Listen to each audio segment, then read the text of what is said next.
Hi, welcome to my channel Biomade Easy. Today we are going to learn the excretory system. It is the continuation of my first video in which we had learned the structure of the kidney. Now we are going to learn the function of kidney. It is for class 10th ICSE chapter number 8. Now coming to the function of kidney, we all know that function of kidney is formation of urine. और इसमें दो major steps हैं urine formation में. First step है ultrafiltration, second step है reabsorption. और जो filtrate which is left after reabsorption and tubular secretion उसको हम यूरिन कहते हैं, दैट इज कॉल्ड यूरिन. अब व्हाट इज अल्ट्राफिल्ट्रेशन? अल्ट्राफिल्ट्रेशन क्या है? It is the process by which metabolic waste are separated from blood and urine is formed. It is known as ultrafiltration. क्या है कि जब ब्लड में से जितना वेस्ट मटेरियल है उसको सेपरेट कर दिया जाता है एंड एज अ रिजल्ट जो लिक्विड पार्ट रह जाता है that is urine which is a waste. This is known as ultrafiltration. It is a non specific filtration of blood and it occurs under high pressure. अब ये कहाँ होता है? It occurs in Bowman's capsule. Why it is called ultrafiltration? इस process को हम ultrafiltration क्यों बोलते हैं? क्योंकि if you remember the structure of glomerulus you will remember कि उसमें दो तरह के आर्टीरियल हैं, एक इफरेंट आर्टीरियल और दूसरा एफरेंट आर्टीरियल. अब जो इफरेंट आर्टीरियल है that is narrower than afferent arterial.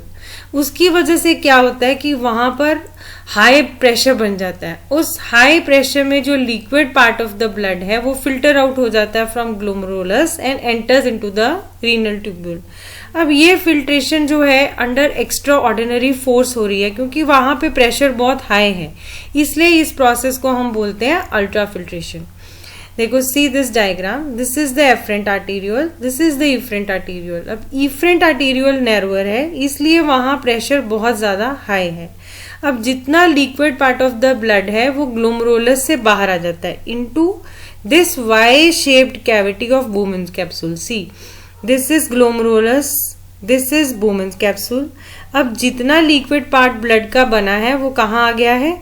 Into the Bowman's capsule. इसको हम बोलते हैं ग्लोमेरुलर फिल्ट्रेट. अब ग्लोमेरुलर फिल्ट्रेट में क्या क्या है? वाटर है, यूरिया है, सॉल्ट्स हैं, ग्लूकोज है, अदर प्लाज्मा सोल्यूट्स हैं.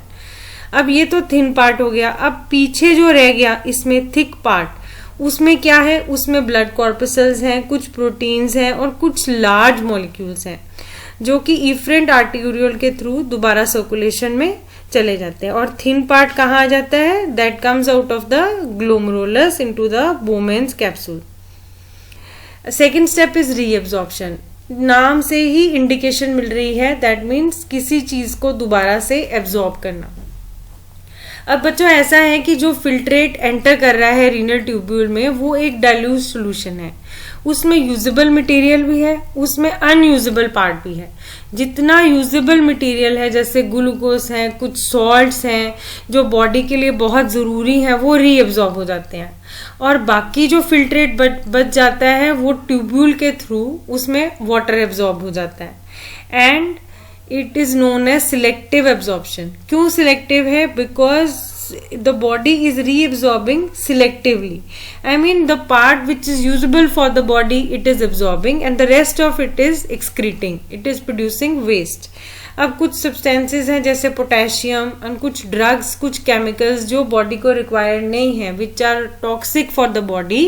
दे are secreted into the urine in the distal convoluted tubule and hence it is called tubular excretion. Now this is a recap of what we have studied. अभी तीनों processes which are helpful in the formation of urine. First is ultrafiltration, second is tubular reabsorption, third is tubular secretion. Ultrafiltration क्यों ultrafiltration है? Because it is occurring under high blood pressure in the Bowman's capsule. उसके बाद Bowman's capsule से the liquid part is passing through proximal convoluted tubule and then to the loop of Henle. यहाँ पे जितना usable part है blood के लिए, body के लिए, that is reabsorbed and the rest of it is passed as waste into the distal convoluted tubule and then to the collecting tubule. and therefore it is known as tubular secretion. Now renal tubule के कौन से part की क्या activity है? To make it easy for you to remember, I have made it in a tabulated form. First is glomerulus, इसका function है ultrafiltration. Bowman's capsule का function है टू रिसीव करना glomerular filtrate. Proximal carbonated tubule का function है reabsorb करना sodium, chloride ions, water और glucose. Loop of Henle का काम है to absorb sodium and potassium ions. And distal convoluted tubule का काम है to absorb remaining chlorides and water. And बाकी जितना केमिकल वेस्ट बचा है उसको ड्रेन करना इन द यूरिन और throw the chemicals in the urine. Now maximum reabsorption of the water occurs in the proximal convoluted tubule. Once the urine is formed, urine बन गया है, now what to do? Now what our body does? It wants to get rid of it because it's a waste. We cannot keep waste in our body.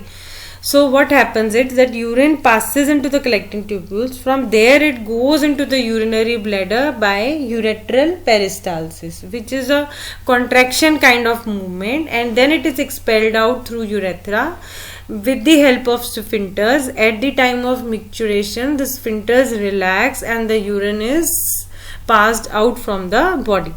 Now process of passing urine through urethra is called micturition. Fine. Now there are constituents of the urine. There are both organic and inorganic. Organic constituents are creatinine, uric acid, urea, and inorganic are sodium chloride, potassium chloride and ammonia. Now there are some abnormal constituents of kidneys which अगर वो kidney में या अगर वो blood में आ जाते हैं, urine में आ जाते हैं, these abnormal constituents, they can be harmful for the body. So we can detect what kind of a disease a patient is suffering from. अगर blood cells आते हैं is passed in the urine, उस condition को हम हेमेटूरिया बोलते हैं और ये that can be due to renal infection. Now glucose or glycosuria is passing of excess of glucose in the urine due to the condition diabetes mellitus. Albumin जो है वो दो कंडीशंस में पास होता है यूरिन में, या तो ब्लड प्रेशर बहुत हाई है या बोमेंस कैप्सूल की परमेबिलिटी बहुत ज़्यादा है. बाइल पिगमेंट्स कब पेशेंट पास करता है? जब वो एनीमिक हो या उसको हेपेटाइटिस हो या वो लिवर सिरोसिस से सफ़र कर रहा हो. Now once the urine is formed, ठीक है, उसकी आउटपुट को रेगुलेट करना भी बहुत ज़रूरी है. ये नहीं है कि जितना पानी आपने पिया है वो सारा का सारा यूरिन के थ्रू बाहर निकल गया है. उसकी कॉन्सेंट्रेशन को रेगुलेट करना is very important. And who does that? It is done by anti diuretic hormone, जो कि it is secreted by posterior lobe of the pituitary gland. Now if ADH secretion is reduced, अगर ADH की secretion reduce है तो क्या होता है? there is increased production of urine and this is called diuresis. अब insufficient ADH causes diabetes insipidus. Uric acid जो है वो भी एक वेस्ट है, लेकिन वो उसकी एक क्वालिटी है कि that is less soluble in water, so उसके चांसेस ज़्यादा रहते हैं डिपॉजिट होने के इन द जॉइंट्स. और जब वो डिपॉजिट हो जाता है it leads to a very painful condition which is known as gout. Now excess of uric acids and salts like calcium oxalate may produce kidney stones, so our body need to get rid of them. Now what is osmoregulation? Kidney के दो functions हैं, वो एक बार में दो processes करता है. osmoregulation is regulation of osmotic pressure of the blood. Kidney body में से वेस्ट को रिमूव करने के साथ साथ रेगुलेट भी करता है ब्लड को, ताकि उसकी कॉम्पोजिशन मेंटेन रहे. उसमें जितना परसेंटेज ऑफ वाटर और सॉल्ट है वो उतना ही रहे जो हमारी बॉडी के लिए नेसेसरी है. और when we drink plenty of water, उससे किडनी की फंक्शनिंग जो है वो प्रॉपर होती है. अब ऐसा होता है कि समर सीजन में कई बार हम कम यूरिनेट करते हैं. क्यों? Because when in summers we lose considerable amount of water through perspiration. We sweat a lot. तो उससे हमारा कुछ पानी जो है वो बॉडी में से निकल जाता है। In cholera kidneys absorb water and urea which leads to uremia and death of the patient. Now cholera is ऐसी डिजीज कंडीशन है जिसमें वाटर एब्जॉर्ब हो जाता है, वाटर के साथ साथ यूरिया भी एब्जॉर्ब हो जाता है और एक कंडीशन आ जाती है जिसको यूरीमिया बोलते हैं। अब इसका सिंपल ट्रीटमेंट होता है to give patient ORS solution which is easily available in the market, but if it is not available you can make it at home also by mixing salt and sugar in water. Now artificial kidney, अगर एक kidney damage हो जाती है तो दूसरी kidney जो है that can perform the function very well, but what happens in that condition in which both the kidneys fail, तब क्या, तब हम पेशेंट की डेथ हो सकती है और हम उसको बचाने के लिए क्या कर सकते हैं, then we use artificial kidney which is a dialysis machine. इसमें पेशेंट की रेडियल आर्टरी में से ब्लड लिया जाता है and it is pass through this machine. उसमें से यूरिया और एक्सेस सॉल्ट जितने हैं वो रिमूव कर देते हैं एंड ब्लड को वेन में वापस रिटर्न कर देते हैं of the same hour, and this dose is 12 hours twice a week. The dose is 12 hours twice a week. I hope you have understood my video. It was a short video and I have briefly explained the processes ultrafiltration and reabsorption. Now this is a question time. I have just formulated few questions for you. These are 1 mark questions, and if you want more questions like this or you want to understand something which you've not understood, kindly write in the comment box so that I can make better videos for you for your better understanding. Thank you. Stay home, stay safe. Hope you have liked my video, and if you have liked it, kindly subscribe my channel. Bye.